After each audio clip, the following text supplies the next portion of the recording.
And then the sales manager that used to come in at 8 to run the snowplow is now saying, hey, Rick, what time are you going to get here? I'm going to be here at 4:30. And they're like, really? 4:30? I'm like, yeah, man, we got to go. And they're like, me too. Then That's you're cool. I'm not asking them to, but then when they see you are, then they want to too. That's that culture piece that you can't stop it.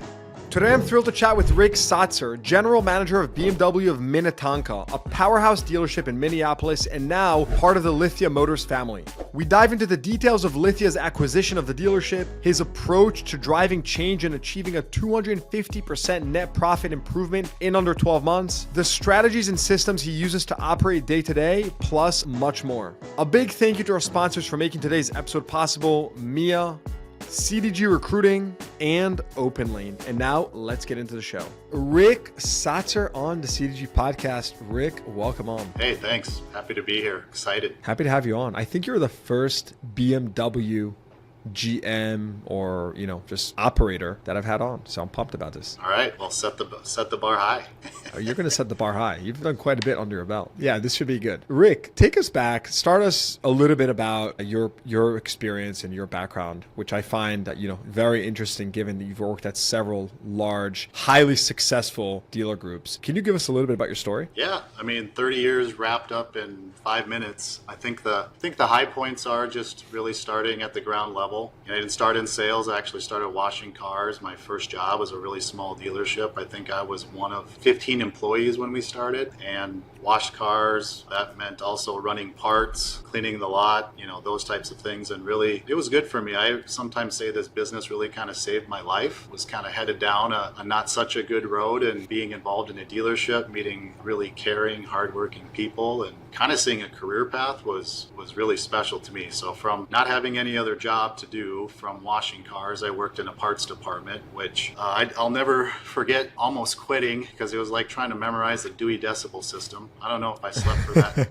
If I slept for a year, literally I would be selling parts in my sleep, and you'd memorize these parts and part numbers. I have a lot of respect for parts people. But at some point in time, I realized hey, we wouldn't really sell any parts if it weren't for the service advisors, because they're actually the ones selling them. We're just stocking them. And so I, inquired about that. I feel like selling was really my strength, and talking about things and selling ideas and concepts and asking for business. So I became a service advisor, which honestly is still what I believe to be probably the hardest job in a dealership. I feel like those folks are undervalued and they just work really hard. And frankly, they're selling all the cars in the dealership. Salespeople, often we get credit for it, but really the service advisors will keep people coming back. So as a service advisor, I was always trying to refer people hey, this person needs a lot of work. We should sell them a new car. And, not all those were really taking that seriously. So I remember going up to my sales manager at the time and saying, hey, can I come in on a Saturday and sell a car? And she was a sweet lady, and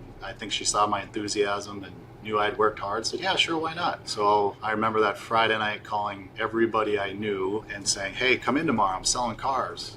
I'd love to sell a car. And long story short, I was the only car sold that day because it was rainy and cold, and I ended up selling my brother a car. And the classic family sale. Yeah, and I didn't know what I was doing. I just, found something, was energetic, told him a little bit about it. And I remember my sales manager handing me the commission check. 2 weeks later, I'm like, what's this? And she's like, oh, that's the commission that you earned. And I opened up the envelope. I'm like, what did I do to my brother? Holy cow, that's a lot of money. And from there on, I fell in love.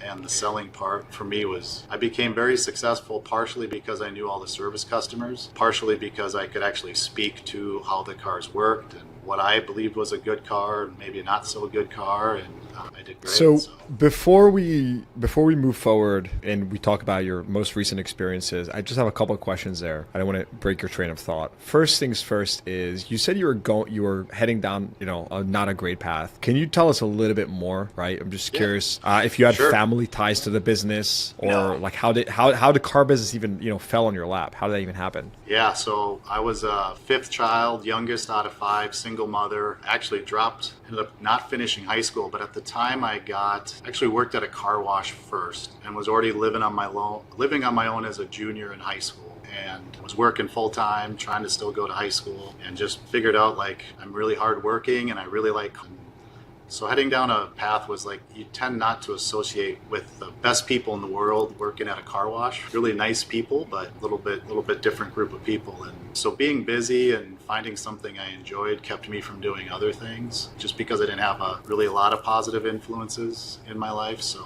once I got the job at the dealership, just having more father figures, more professional people that, to look out for you, really helped kind of course correct. And so that's why I say, like, heading down a bad road, it wasn't always making the best decisions. I've personally witnessed people who I won't, personally call them out on this podcast, but I will say that they were definitely, you could see that they lacked some just, parental figures in their life. And having worked at, the same dealership, I saw them how having a proper leader who wasn't me, I'm referring to someone else, but just guidance, mentorship, helped instill, I would say, like a value set in these people who, when some of these people were hired, the dealership I was at, I mean, they would have done anything to make a buck on a car, with like zero integrity. And I mean that, or maybe very, very minimal. But I do agree with you there. I think there's like something about the business that it's very, you spend so many hours together, in a retail space. There's definitely something there that makes for, or, kind of helps with the right types of relationships, make,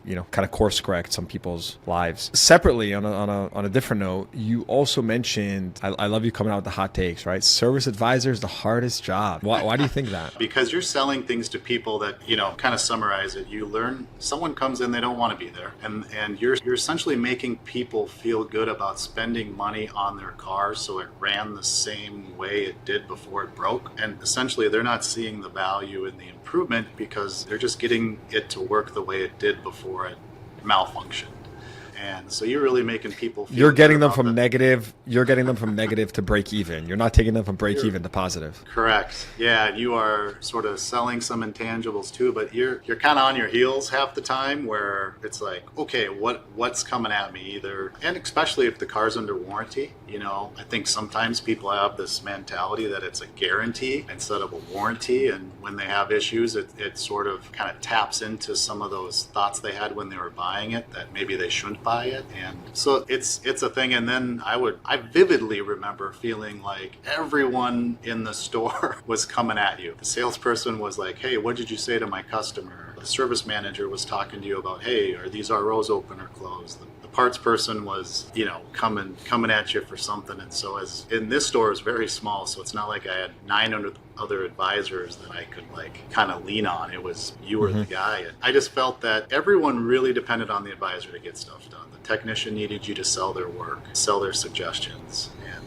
there's a lot of burden on their shoulders. And oh, by the way, you got to do it with great CSI, perfect Google reviews, and you got to do this many hours per RO and this much margin. So, and you're there. I mean, some of these advisors are coming in at 7 a.m. and they're working till 6 p.m., and it's nonstop. Tell me a little bit more about, you were 10 years with Penske. You were, by 2016, you were an AVP, an area vice president. You were the COO, the chief operating officer of Maury's Automotive Group. And then today you are the GM at Carousel Motor Group, specifically BMW of, and I hope I don't butcher this, Minnetonka. Yeah, Minnetonka. All right. Yep. So you sound like you're from Minnesota when you say Minnetonka. Minnetonka. Can you just give us a little kind of spark notes on the transitions you made from three, very different organizations and how you ended up here? And let's not forget to mention that Carousel most recently got acquired by Lithia, which we'll talk a lot about that and what that was like for you and what you learned along that process. But just start us off with the Penske to Maury's to Carousel move. Yeah, Penske to Maury's was obviously Penske being public. I was area vice president, so at that time I was overseeing 4 stores in 2 states, BMW Mini, Lexus, and Toyota. And so Maury's had just been acquired by Fremont Private Holdings, so family office, private equity, partnered with the CEO, Carl Schmidt, and we're really looking to use that business as a platform to grow. And so as part of that, coming in as COO, it was to find, operation improvements. How can you monetize improvements through operations? And so coming from a public to a private, that was a thing. The capital was different. Penske didn't really have much for capital restraints at that time, and making capital improvements in Maury's, everything was very measured. You're you're looking at what's the ROI on that. And essentially by having a family office get in the business, and they were active in the business, they were smart people, very inquisitive. It can be difficult to bring somebody up to speed on the car business who's never been in the car business. And so that was just a unique experience going from essentially a private group wanting to take all the best of public, but then not having some of the things that they didn't like about publics. So it was, for me, it was a huge learning curve. Do you think the publics are at a significant advantage to the privates? I think in terms of capital, yeah, absolutely. I mean, there's a big advantage right there. I think both have their advantages. Both have big advantages to each other. But let me ask you this, right? In a increasingly technological AI world, where a big part of the sell has been, and in my opinion will be even more so in the future, about the human connection, like the customer experience. Where does capital really give you an advantage? And I know the obvious one is the facility, but I'm trying to understand if I've had people on the podcast tell me like they are looking at downsize facilities or invest less in facilities. So why does that actually provide an advantage in 2025, in your opinion? Yeah, I would say less. So what you're speaking to is operation. I was saying capital in terms of growth. But yeah, and I don't think it at the end of the day matters if you're public or private. When you're talking about the tools that are becoming available, the systems that are becoming available, it really comes down to the people who are closest to customers that are utilizing them. And it doesn't matter who owns you. It's all about execution at that point. And really understanding what problems you're trying to solve for and the value to solving those problems, and then which system is going to work best for you. I think sometimes that smaller store can have an advantage because I feel like sometimes vendors are fighting for your business a little bit harder. Sometimes when you're part of a bigger group, it becomes more of servicing and being kind of like a key accounts person and less about, having to continually sell you on why they're the best vendor. But at the same time too, being part of a larger group, you have real good information and insights on which ones truly work because you have the facts and you can reach out to somebody who's done it. But on the private side, I think that's where 20 groups have a big advantage too, within your brand and, people and you're seeing their financial data. So, you can kind of call BS, if you will, if what they're saying sounds really good, but then when you look at what they're putting on the statement, if it's connecting, then to me, that's a real life example of what works. If it's not connecting, then that particular person might not really understand what that tool's doing. Being in the GM seat, I got to tell you, there is no shortage of people who have solutions to problems that you don't know you have. They're coming at you constantly.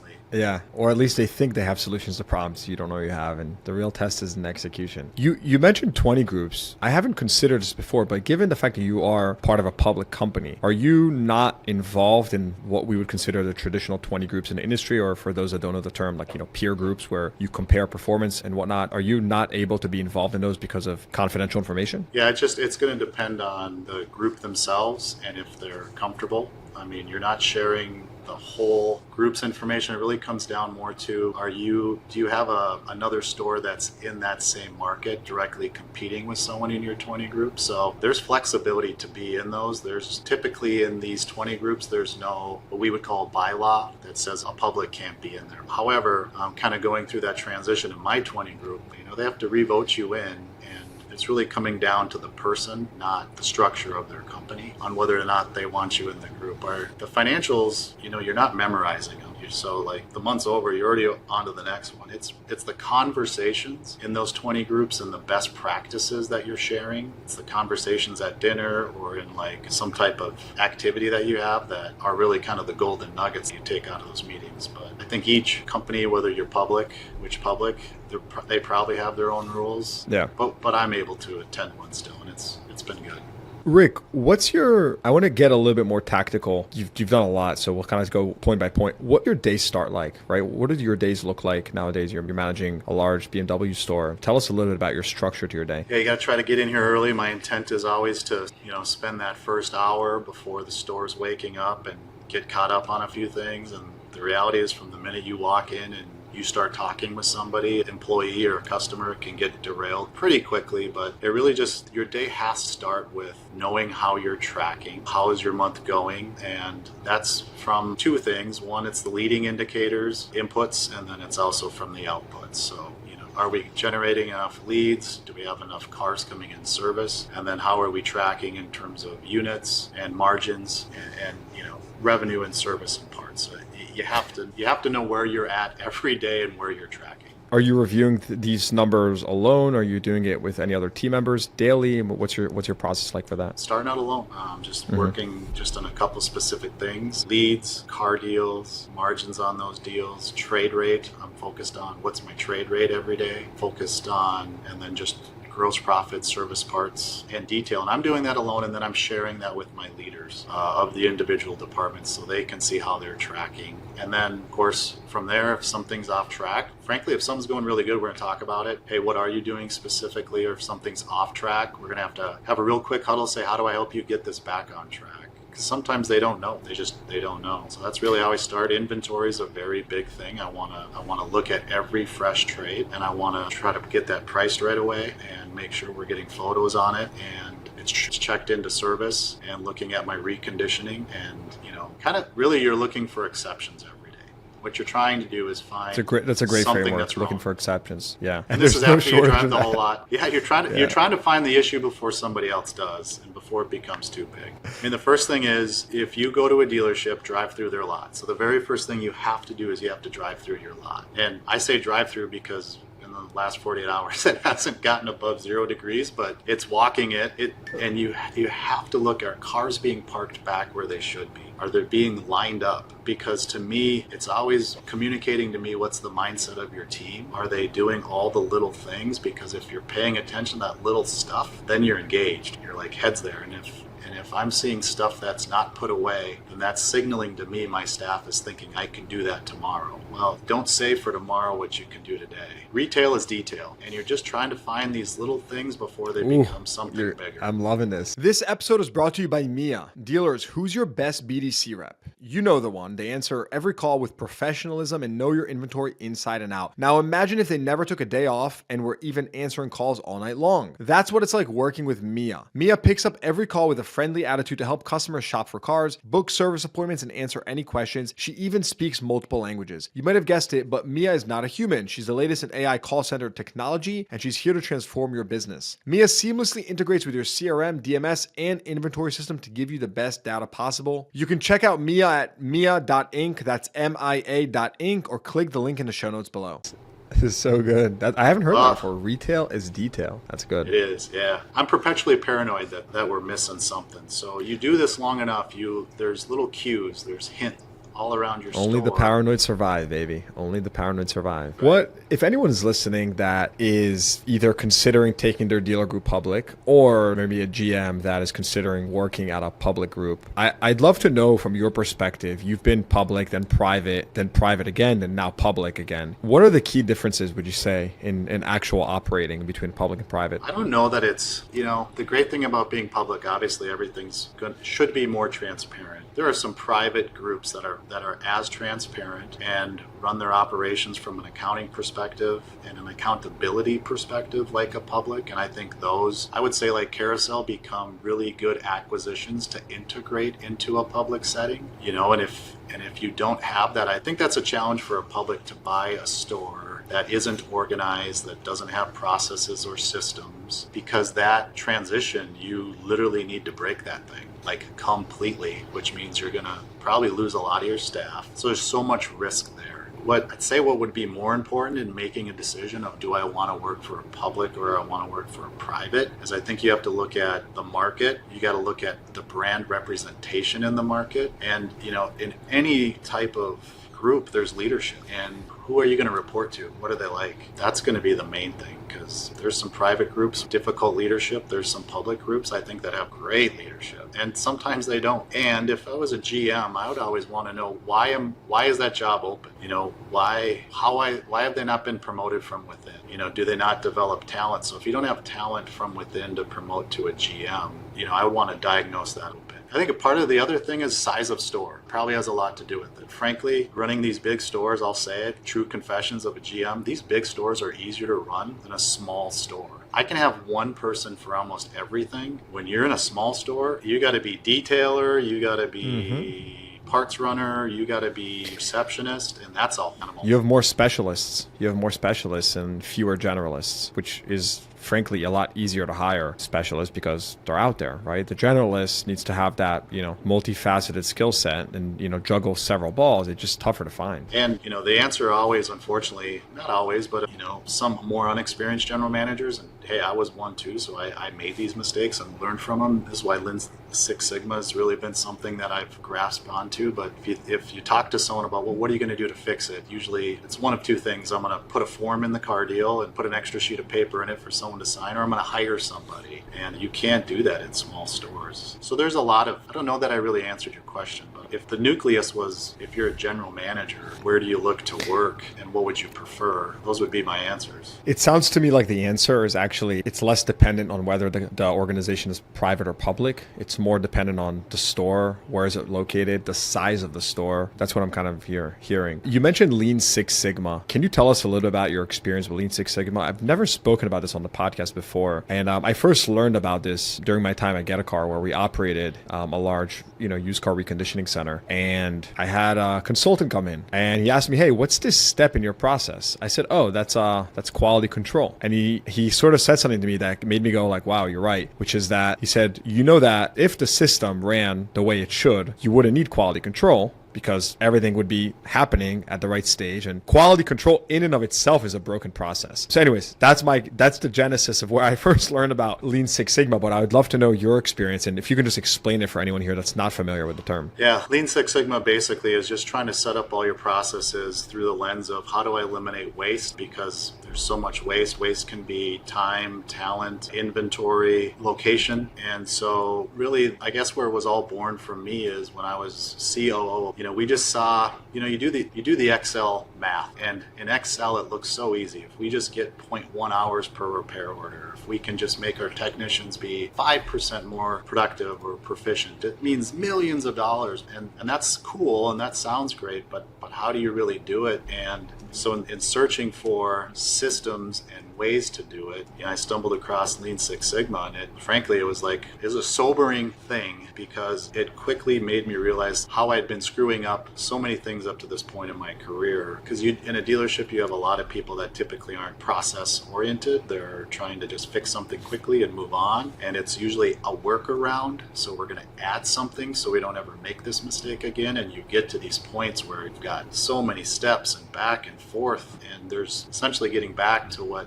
Lean Six Sigma is how can you consistently produce a very high quality output to the customer at less than 0.000% failure rate, and it's consistent. And to do that, you have to review every process. You're doing swim lane maps. You're saying how much handovers are there in a process, and how long does it take, and you're finding all these ways where it can get broke. And I think the simplest way I try to communicate it to people is, when you do a handoff, whether that be a car deal, an appraisal, an RO, parts requisition slip, it's a customer that you're giving it to, internal or external. And the quality of which I make that handoff and the information I'm given, how can I make it be as perfect as possible? When you take that into automotive, you really don't need to do much other than look at all your processes and just say, what can I not do? What can we eliminate? And you will be amazed at how much more you can do with the same. And actually, you do a swim lane and you show handoffs to a leadership team that have never seen one before, and it's like, holy cow, look at all this movement. How can we just go to A to Z and not go back and forth on all these things? And they do actually appreciate it, because they're like, wow, we've never seen it that way. But there's over time, and I think the OEMs cause this to some extent, where they're saying, you need to do this, you need to do this, you need to do this, and things are always getting added. Yep. What you got to do is for everything you add, you got to eliminate something.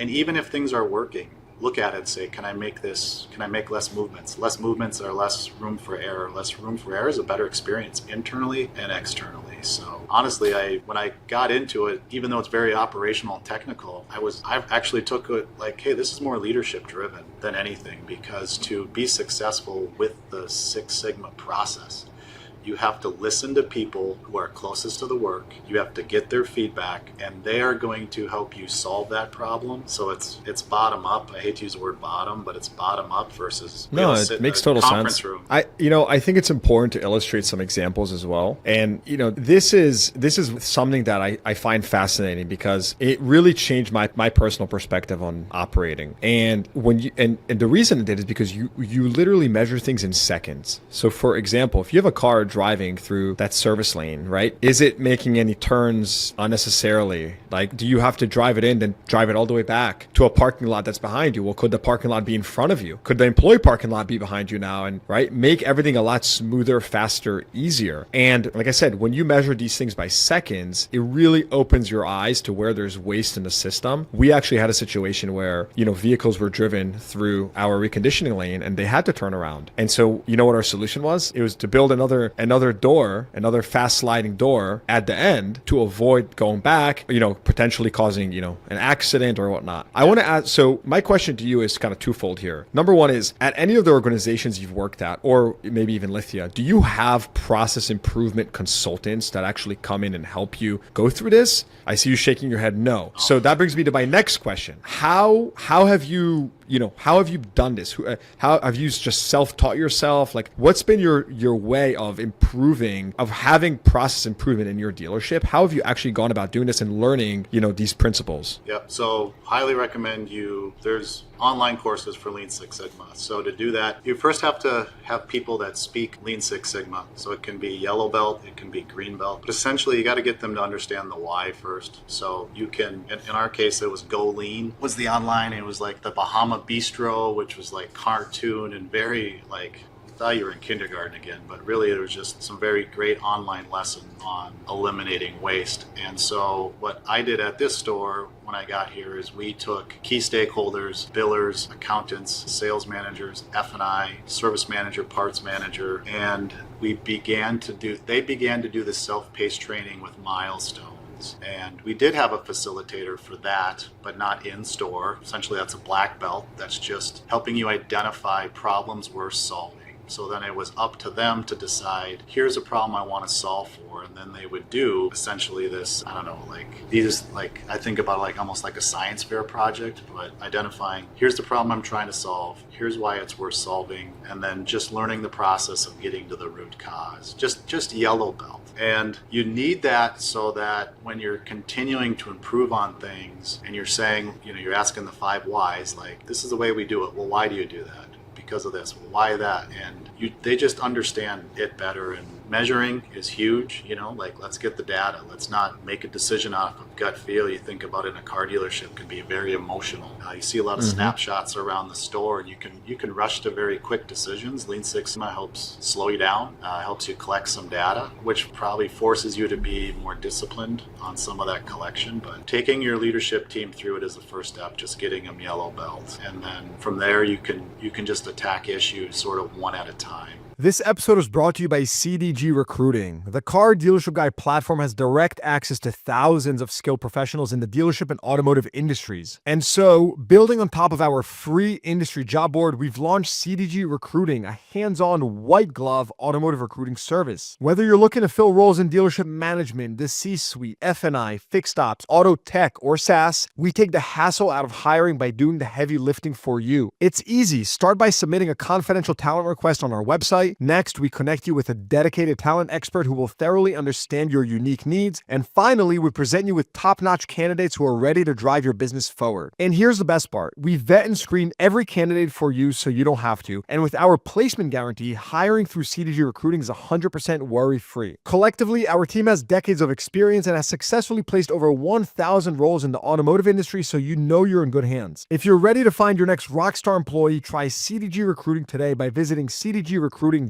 or clicking the link in the show notes below. Again, that's cdgrecruiting.com. Yeah, it's impressive that you do that. Tell me more about the process of integrating with Lithia. Or can you give us more behind the scenes from the beginning? Like when you first heard about the acquisition, you were kind of brought under the covers, and then you started working on it. What that was like for you? What did you learn along that process? Can you give us the full scoop? We acquired businesses. We acquired a few stores, and So I had that perspective, and I felt like that helped me a lot because, one was with Penske too. We acquired 2 stores in Wisconsin. So I had been on that side of it, and so I had learned from being shoulder to shoulder with the employees being acquired what that looks like. And I didn't walk a mile in their shoes yet, but I was pretty close to them. So as we were being acquired, I was kind of pulling from those experiences and frankly just prepping my leadership team to say, hey, I've been on the other side of this. Here's what to expect and the learning. So with Lithia, they have the resources. They've been doing this. In my opinion, they do it very well. Doing a buy sell very well is still very, very disruptive. And they did a good job of making it not as disruptive. So when I knew it was happening, I'm like, okay, here we go. Can you double click on that, Rick? Like when you say they did a good job at making a buy sell not disruptive, how did they do that? It is disruptive. No matter what you do, it's disruptive. They minimize that. How? And so it's part of it is with Lithia,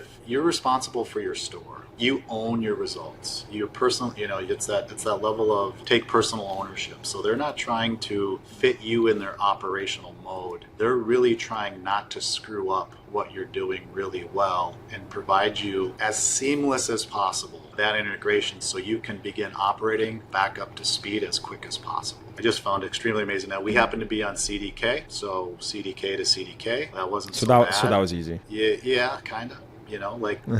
Some of the controls were a little bit different. We had to do things a little bit different, but at least you kind of spoke the vernacular. So it could have been worse if you were to do, and there's been stores that have been purchased that then go from Reynolds to CDK, and I mean, that would really kind of screw up your world, but they bring a lot of people in, and really it's to get their computers in place, their networking in place. They do bring a subject matter expert from another store that had actually been through an acquisition with your brand fairly recently, so you could kind of be like, hey, what to expect, and they would help. You can sort of lean on that person. That's interesting. 100%. How many people did they bring in total, would you say? To the group, it was close to 200 for 9 stores at a time. Wow. Wearing different color shirts, happy to help, great communication, great organization, almost probably to where, I was like, no, I don't need help, actually. They're just so eager to help. But I would rather, having been on that other side where I was acquiring a store, that's a very good position to be in where you have those resources. And these are people who, I'd say 80% of them worked in a store and had been in a store that was acquired by Lithia. So just a lot of equity, I think, there. And understanding. I mean, to have the resources to bring 200 people to a 9-store group doing plus minus $1 billion a year in sales, I want to say, that's a huge advantage. Clearly, they've built a machine. Here's the thing that I'll never forget. That was really counterintuitive to what I had thought we were walking into and I think this was what makes them extremely successful, in my opinion, is they were saying, the conversation was me to them, how do I do this? And they'd be like, oh, let's figure out how we can continue, you can continue to do that. It wasn't a conversation of we don't do it that way. It was, how do we support what you're doing because you're doing really well, and thinking about it from the mindset of how do we not screw this up. And I think that's when I knew that this was going to be successful, because it would be very easy for a group this size to come in and say, let us show you how we're better. And I could imagine some public groups are that way. There's a lot of egos out there. This was not it at all. It's great. Rick, let me ask you a question. That's a very interesting point. So, but to what extent do they take this, how can I help you keep doing what you're doing? And does that ever end? So I'll give you an example. Let's say they acquire the group, and obviously from your experience, right? Let's just say you're doing, I don't know, paper trade-in appraisals or something that is, an inefficient, outdated process that could be done a lot better. Will they not say anything? Will they see that and just, at this point in the game, at this stage, just like, sure, keep doing that. But then at any point, is there someone that says, hey, listen, you're doing a phenomenal job, but have you considered this? Or do they not even get to that turf? It's like, you are the master of your P&L, your store. And if that's the process you choose to do, then that's part of the equation. Like, how does that work? Yeah. So in terms of operational improvements, it's on me and it's on my leadership team. Now there's they call it freedom within a framework, which I just think is brilliant. So it's a nice way of saying this is inbounds and this is out of bounds. And there's just certain things are not up for discussion. And that's part of being a public, controls in that way. But from an operational perspective, In our case, I don't know how it is in every case, but I think in our case we had a lot of really buttoned up processes. So I don't really recall a situation where that came up. You're in the heat Which of is like battle at that time. the chicken or the egg, right? Because they wouldn't acquire you to begin with if you weren't a high performing polished operation, I'd have to imagine. So that's sort of, Yeah, I think it's some people have the mindset of with performance comes autonomy. Other people believe that with autonomy can get your best performance. And I truly Lithia, I'm not trying to be a commercial. Really, I'm not. Just using my experience, I'm really often amazed at how can you be this big and let dealers run their store and have that trust that they're going to do it. And that's what they do now. They manage in thirds. So you have the top third, middle third, bottom third. No, I don't. Can you explain that? Yeah, MB3 managed by thirds. So if you're doing great, leave you alone. If you're somewhere in the middle with opportunity, but you're progressing, I think they'll help give you more resources if you're in that middle third to get to the top third. And then, the bottom third is probably a completely different process in terms of how they're managed. And I think when you ask, are they going to look at like how you operate and offer suggestions?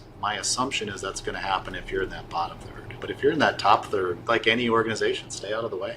Let the people continue to do things. The other thing we talk a lot about is continual improvement. It doesn't matter how well you're doing. Where is there still opportunities? Which I think if you're a good operator in any structure, that's what you should be doing. You probably are doing that because there's always something that could be better. So yeah, it takes a while. There's adjusting to purchasing. There's adjusting to some of the accounting. There's adjusting to some of the controls within CDK. But for the most part, it's how quickly can you get up and get in your rhythm again. Yeah. And we were able to do that pretty quickly. Rick, I have in my notes here that you took net profit of the store in 12 months up 250%. When did that happen? How'd you do that? Can you give us the backstory? So I came here at the end of 2018, and actually I lived in the community. So I'm from Minnesota. We moved into Minneapolis. I think it was 2007. I actually ran the competing BMW store in the market for Penske, and then after I had been at Maury's and I was getting back into a GM job, I had heard of this group. And when I was working at the other store, I always thought this would be the store to work at. Its position within the market, its facility, all these things. So I would kind of describe it as I had an eye for the store. So when I was with Maury's, we bought one of the Carousel businesses from Carousel. And so I got an opportunity to see how they look at things, some of their operational performance in that store we purchased and how quickly we were able to turn that around. But at the same time, I was seeing how good they were with people, how responsible they were within the community. So I didn't know what I was going to walk into, but kind of back to my earlier comments, you drive the lot, things weren't really organized. At that time, the COO of the group, when he was hiring me, he said, Rick, what data do you want? Can I give you reports? And I said, actually, no, I don't want the financial statement. I want to spend the first 2 days just watching, seeing what's happening, because then I'll probably know what the financial says once I do that and where to dig in. And so that's what I did. And I'm going to probably simplify what I was able to do. And part of that is Lean Six Sigma. But really, it was a margin issue. It wasn't an expense issue. They weren't getting the money for the cars. And part of that had to do with the mindset of the team. You got a premium product and you weren't necessarily asking a premium for it. And you weren't given a premium experience. So we focused on margin very quickly. We made a couple tweaks on expenses, particularly related to like service loaners. And part of that is just understanding the program. And then just some basic stuff. And when you do 3,000 cars a year and you're moving 500 on used PVR, 200 on F&I, and you're reducing loaner expense by $1 million, it improves pretty quickly. But a lot of it too is I had to bring in a GSM. I said, he said, what am I walking into? And I said, this is a store that just needs someone to give it a hug. That I was the 7th general manager coming in 10 years. So imagine an environment where you're replacing the person at the top that frequently. There's a reason. And I think the thing I noticed is we had a great staff, really good people, amazing facility. You couldn't put the store in a better place, and it just was connecting a few things. But in particular, it was the sales management. I needed a leader to come in and just get their arms around the team. Guys, what's going on? Guys and gals, what's going on? What are the problems? What can we do better? No lack of feedback there. Not all of it was done, but it was part of it is it wasn't like a high-performing store. It was had all the potential, and just you can't get the most of the business if you're always rolling over the GM and the GSM. Luckily, I had a really good fixed ops director, still do, former technician and familiar with the market and German luxury, so could really lean on him to keep that going, and able to support him, frankly, just because of my background in fixed ops. So, I think we spoke the same language to some extent.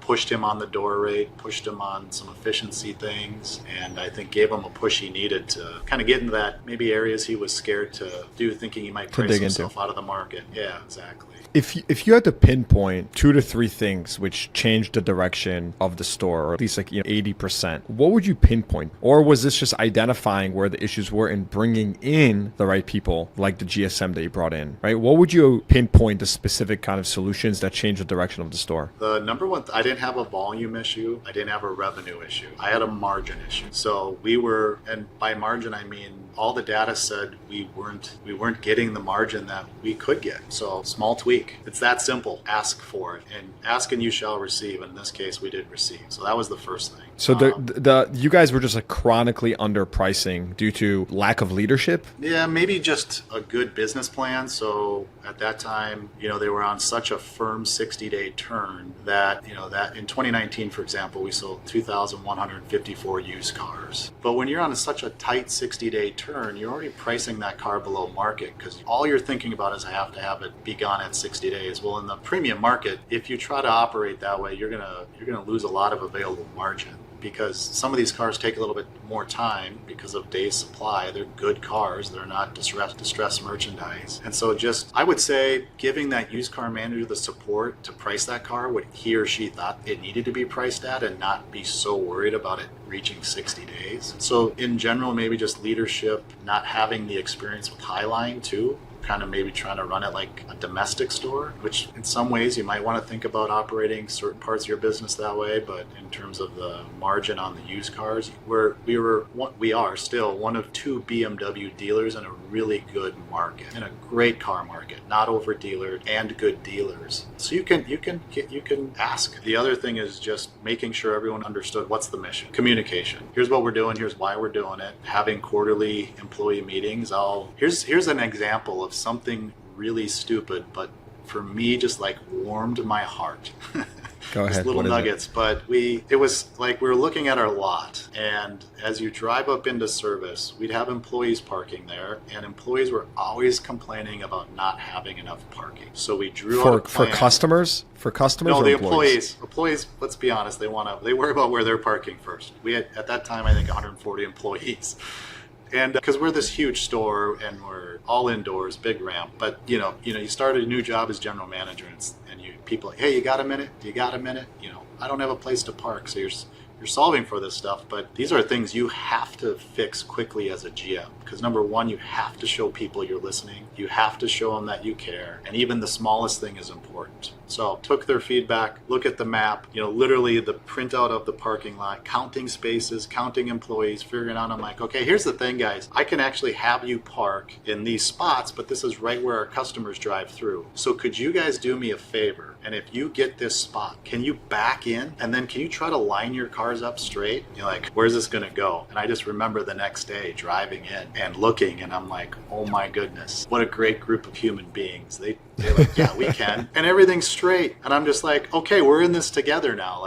But I feel like you could probably say, hey, everybody, you need to park your car straight. And they'd be like, whatever. Another GM, let's give him 6 months, a year, he's out of here. Or you can have that conversation of, hey, I heard you guys, employee parking sucks and we don't have a lot of spaces. So I can give you this space if you can do this. And immediately they're doing it. And so that's when I knew that this was special. That's when I knew there's something to work with here. They want to be good. They want to be good. They want to be better. And I feel like most people do in general, right? I feel like most people do, but just leadership. It's over time, it compounds, and good or bad, but you get into situations. That was energizing though. It's like, okay, what next? next? What do we want to do next? What do we want to tackle next? Another stupid thing was a quick win, but it goes a long way. What's the other thing? Oh, like snow days. I remember my first snow day, and I wanted to see how they did it and what organization they had with it, and I was like, whoa! So you're literally pushing like a fertilizer spreader across the lot. This is a $30 million facility, and it's come down to basically a lawn fertilizer spreader spreading salt. And I'm like, guys, here's the deal. We have this ramp, and so we can pull everything in at night. We can plow the lot, so when the salespeople come out in the morning, everything's bone dry, and we can park it, and everything can be straight. And they just didn't have that focus on being thoughtful and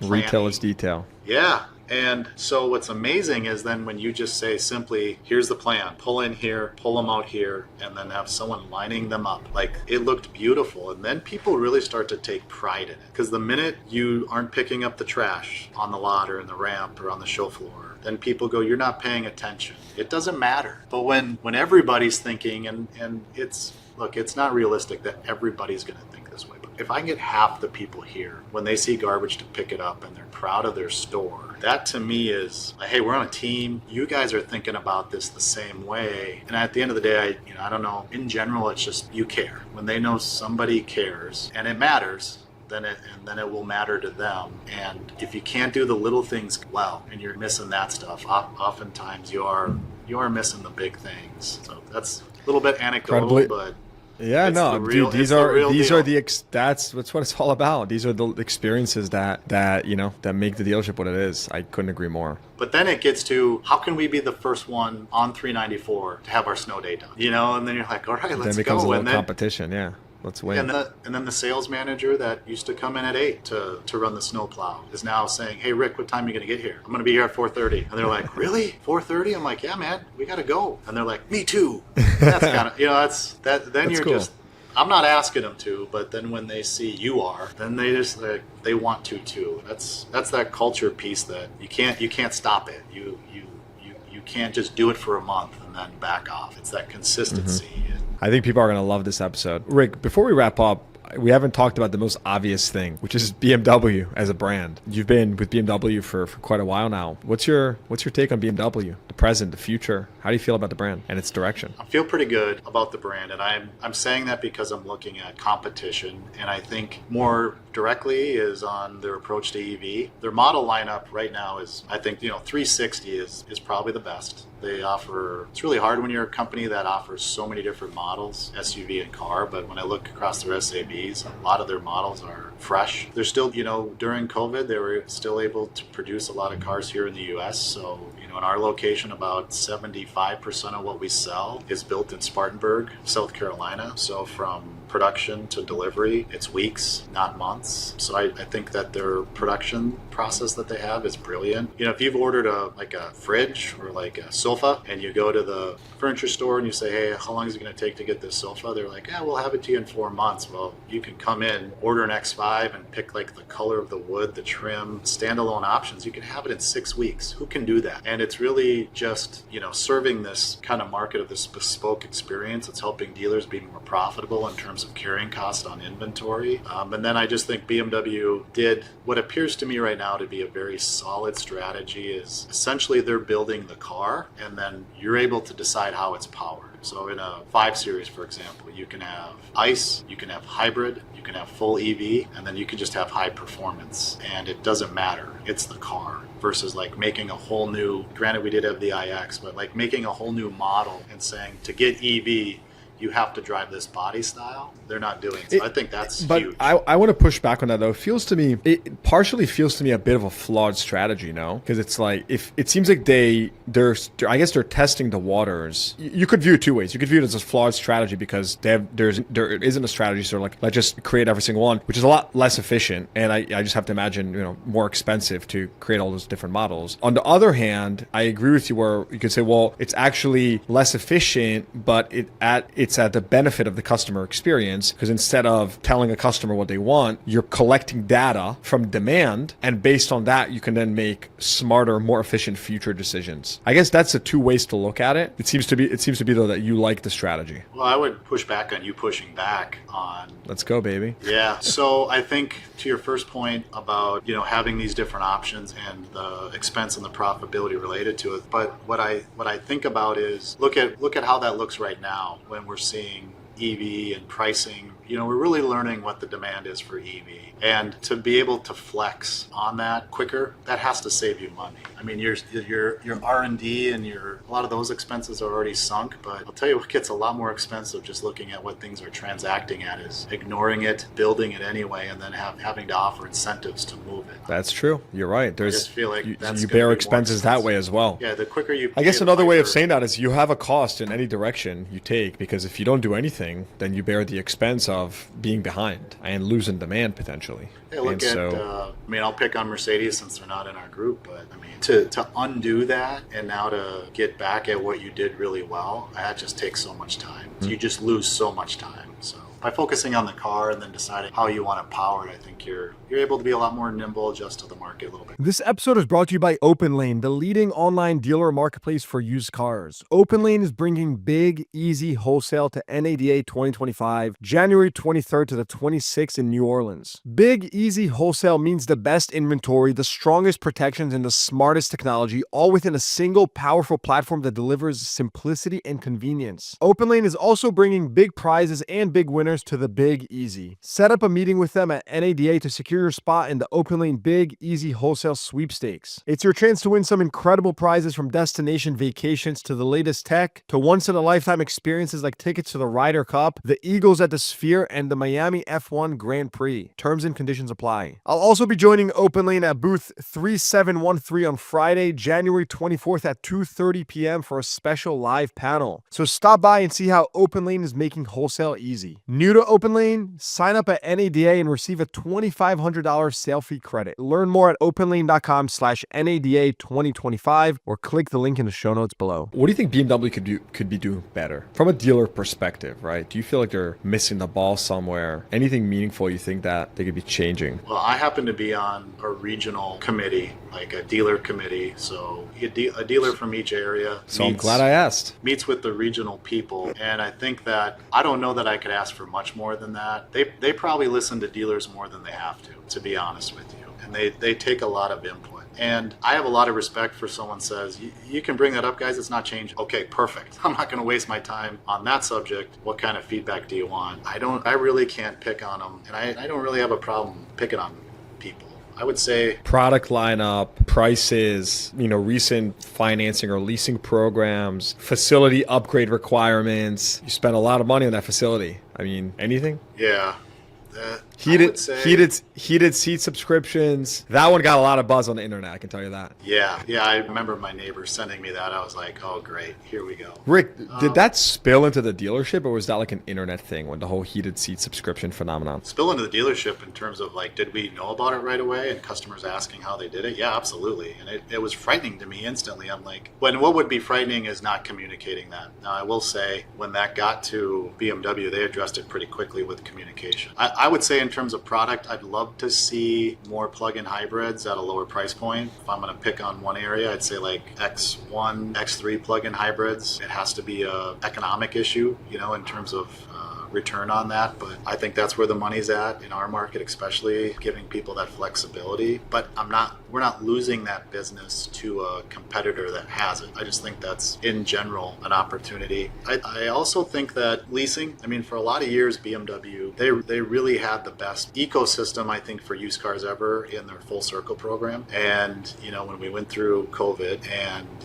all the things that happened in COVID, they we really got away from leasing just because of price of retail. It wasn't needed quite as much, low interest rates, etc. I think we are now feeling that quite a bit. I'll say just if dealers didn't have a process in place to go after their customers who weren't leasing, I think BMW is definitely putting a focus on that, but I just feel like if you could have, it just didn't seem like real long-term thinking as I'm really used to with BMW. And so, yeah, we're feeling that part yet, but I don't want to be a commercial for BMW. You just look at the returns dealers are getting. And I think part of it as a dealer, when you see other brands, when you see them, you just kind of feel fortunate. You're like, okay, we're not dealing with that. It could be a lot worse. At the end of the day, I think with your OEM, and you see where BMW does good in like the NADA attitude surveys, it's their people, it's their communication, and it's in general dealers having a positive outlook on their franchise value. And I think, spending time with Sebastian on some award trips, just a real person. I think, you got Sean Bugby, who's very operational, might not always agree with what he does, but it has proven and has worked in most cases. And I think it's been mutually beneficial. So if we're winning together, it's hard to pick on stuff. And I feel like right now the brand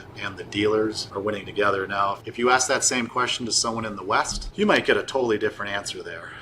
Central region, upper Midwest has looked like a pretty good place to be, mostly due to the fact that the percentage of EV sales of our entire, retail sales is, 13%, maybe gets to 15% this year if you're out West, and 50% of your volume is in EV, and low market day supply does not seem to have any impact whatsoever on margin. I mean, that's the part that I just scratch my head at, is like, okay, so we're adjusting inventory levels on EV so we don't have 180-day supply, yet you don't see margins changing. So that's a whole different narrative. I don't think that's a brand thing. I'm willing to venture that would be any brand is struggling because EVs do not appear to be very profitable in certain markets. I mean, they're not in general, they haven't been, but yeah. So yeah. That was very, very interesting. So I want to thank you for coming on the pod. Any closing thoughts, any questions for me before we wrap up? I appreciate you helping me, give me an opportunity. I do like what you're doing in terms of helping the industry in general. I do feel like as dealers, our opportunity as we deal with other brands that are going direct to consumer, we have a community of dealers that together, as we make each other better, we challenge our thinking and we get information that you're sharing quickly. I think that I just appreciate the perspective,